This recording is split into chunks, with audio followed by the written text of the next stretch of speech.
The title of this video is You Got Da Mamey?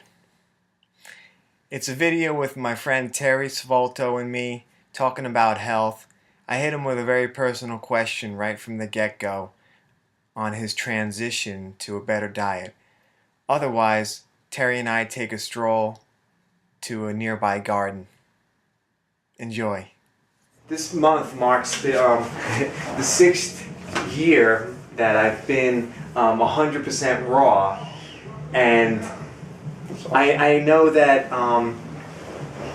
you're struggling, if you will, with being all raw. What can you tell me about the addiction to cooked food? The addiction for me is deep.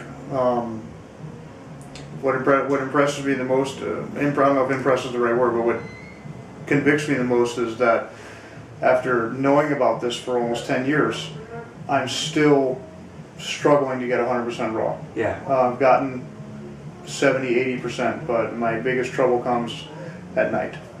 I'm usually fine all morning and all afternoon, and then for some reason at night I struggle.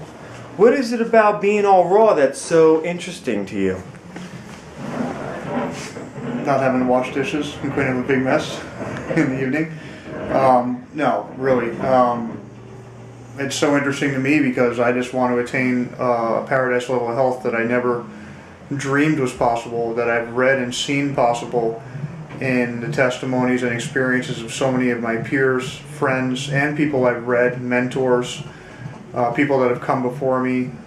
I desire that. I desire to have complete control and personal responsibility over my body, my life, and my diet. And I think being raw is one of the steps in attaining that freedom, and also being raw is one of the steps also in the natural hygiene program, having the ideal diet, along with many other things, to attain this paradise health that I'm striving for, that I'm seeking. What's been interesting about my journey was I didn't realize how long it would have taken me to get there. I thought it was going to happen overnight.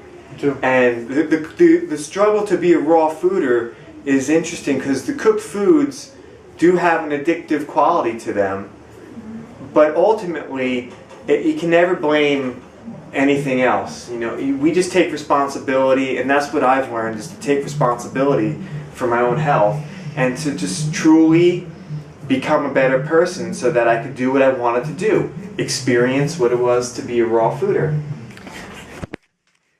Okay. We're going for a walk now. We're going to the community garden. Terry came by to pick up some mamey. Yes. It's a great fruit that grows down here in South Florida. I mean, one of my favorite fruits of all time. It grows down in the Homestead area. Terry and I live in the northeast part of Miami. So Terry came down to where I am in northeast Miami from up north in Miami Gardens. And I work at a market and I got the mamey. So he's buying the mamey, and so he came and we're hanging out. For those of you who have never had mamey, which is a wonderful tropical fruit, and you want to know what it might taste like, it tastes like the sweetest pumpkin pie you've ever had in your life. But just right out of the skin, just like it is. Yeah, it's one of the reasons I actually moved down here, if you can believe that. I'm like Justin, I grew up down here my whole life, but being raised on a standard American diet, I never knew anything about tropical fruits. My neighbors, when I was a kid, had mangoes falling all over their yard, and they'd offer them to us all the time, and we weren't interested. We didn't even want them. We didn't even know what they tasted like. We just had watermelons, oranges, and apples. That's what I grew up on. But as I started getting into this, became a vegan, and got influenced by other raw fooders in this, South Florida is probably one of the best places in the world to live if you're trying to become a raw fooder, or if you are one, because we have tropical fruit all around us. And then I started enjoying mangoes. And then, of course, getting to know Justin better, I got introduced to like 3 or 4 kinds of mango. And this summer I probably ate a couple hundred mangoes. But mangoes, mamey, coconuts, all these tropical fruits down here are just fantastic. Longan, lychee. Oh, there's black sapote. Tell us a little bit about black sapote. Black sapote, it's like chocolate pudding? It's like chocolate pudding. It's not so sweet like the mamey. It doesn't have that like dense sugar like a banana. But it's nice to add to like a banana smoothie. I particularly like that. It adds like a chocolatey flavor. It's similar to the sapote that you're buying today. Hey, what's inside there? Let's see. We're at the garden now. We're entering The shrine. the bat cave.